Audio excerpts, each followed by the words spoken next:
इतिहास में कई ऐसे वीर क्रांतिकारी हुए हैं जिन्होंने हमें आजादी दिलाने के लिए कोई कोर कसर नहीं छोड़ी। अंग्रेजों की अमानवीय यातनाएं भी सही, लेकिन उनका नाम कभी भी उतने सम्मान से नहीं लिया गया। ऐसे ही वीर सेनानी स्वतंत्रता के बाद भी अपने ही लोगों की अनदेखी के चलते गुमनामी के अंधेरे में घिर गए। कुछ ऐसा ही हुआ था वीर क्रांतिकारी बटुकेश्वर दत्त के साथ। बटुकेश्वर दत्त को आजादी के बाद अपनी आजीविका के लिए भीषण संघर्ष करना पड़ा था। बटुकेश्वर दत्त का जन्म 18 नवंबर 1910 को बंगाल में हुआ था। बचपन से ही बटुकेश्वर दत्त राष्ट्र प्रेम से लबरेज थे। जब वो मात्र 14 वर्ष के थे, जब उन्होंने भारत के स्वतंत्रता संग्राम में हिस्सा लेने का निर्णय लिया था।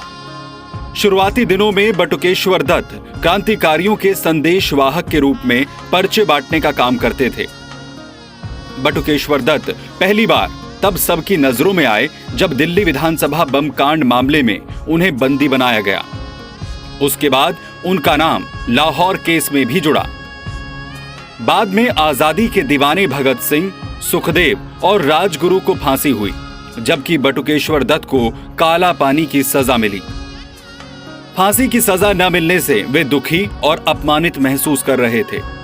कहा जाता है कि जब भगत सिंह को पता चला कि उन्हें फांसी होने वाली है और बटुकेश्वर दत्त को काला पानी की सजा, तो भगत सिंह ने उन्हें एक चिट्ठी लिखी जिसमें लिखा था कि वे दुनिया को ये दिखाएं कि क्रांतिकारी अपने आदर्शों के लिए मर ही नहीं सकते, बल्कि जीवित रहकर जेलों की अंधेरी कोठरियों में हर तरह का अत्याचार भी सहन कर सकते हैं।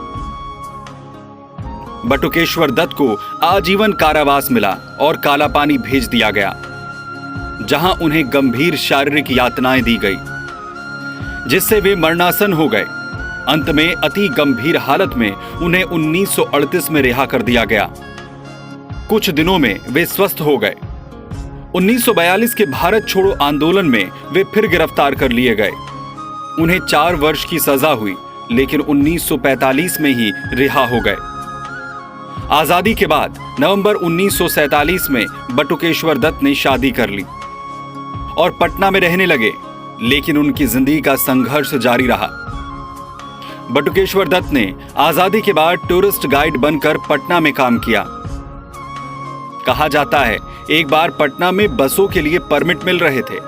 बटुकेश्वर दत्त ने भी आवेदन किया। परमिट के लिए जब पटना के कमिश्नर के सामने पेशी हुई तो उनसे कहा गया कि वे स्वतंत्रता सेनानी होने का प्रमाण पत्र लेकर आएं। हालांकि बाद में राष्ट्रपति डॉक्टर राजेंद्र प्रसाद को जब ये बात पता चली तो कमिश्नर ने बटुकेश्वर दत्त से माफी मांगी।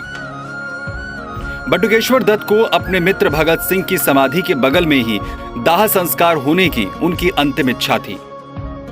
1964 में बटुकेश्वर दत्त अचानक से बीमार पड़ गए। वो पटना के सरकारी अस्पताल में भर्ती हुए। इस मामले में तत्कालीन सरकार की अनदेखी पर उनके मित्र चमनलाल आजाद ने एक लेख लिखा। इस पर बिहार सरकार हरकत में आई, लेकिन जब तक उनकी हालत बिगड़ चुकी थी। 22 नवंबर 1964 को उन्हें दिल्ली लाया गया। यहां पहुंचने पर उन्होंने पत्रकारों से कहा था कि उन्होंने सपने में भी नहीं सोचा था कि जिस दिल्ली में उन्होंने बम फोड़ा था वहीं वे एक अपाहिज की तरह स्ट्रेचर पर लाए जाएंगे। बटुकेश्वर दत्त को सफदरजंग अस्पताल में भर्ती किया गया। बाद में पता चला कि उन्हें कैंसर है और उनकी जिंदगी के कुछ ही दिन शेष हैं। अंतिम समय में उन्होंने पंजाब के तत्कालीन मुख्यमंत्री से कहा था, मेरी यही अंतिम इच्छा है कि मेरा दाह संस्कार मेरे मित्र भगत सिंह की समाधि के बगल में किया जाए। उनकी हालत लगातार बिगड़ती गई। 17 जुलाई को वो कोमा में चले गए और 20 जुलाई 1965 की रात उनका देहांत हो गया। बटुकेश्वर दत्त की अंतिम इच्छा को सम्मान देते हुए उनका अंतिम संस्कार भारत पाक सीमा के करीब हुसैनीवाला में भगत सिंह, राजगुरु और सुखदेव की समाधि के पास किया गया। आजादी के इस सिपाही ने न सिर्फ एक देशभक्त बल्कि एक सच्चे मित्र का भी फर्ज निभाया।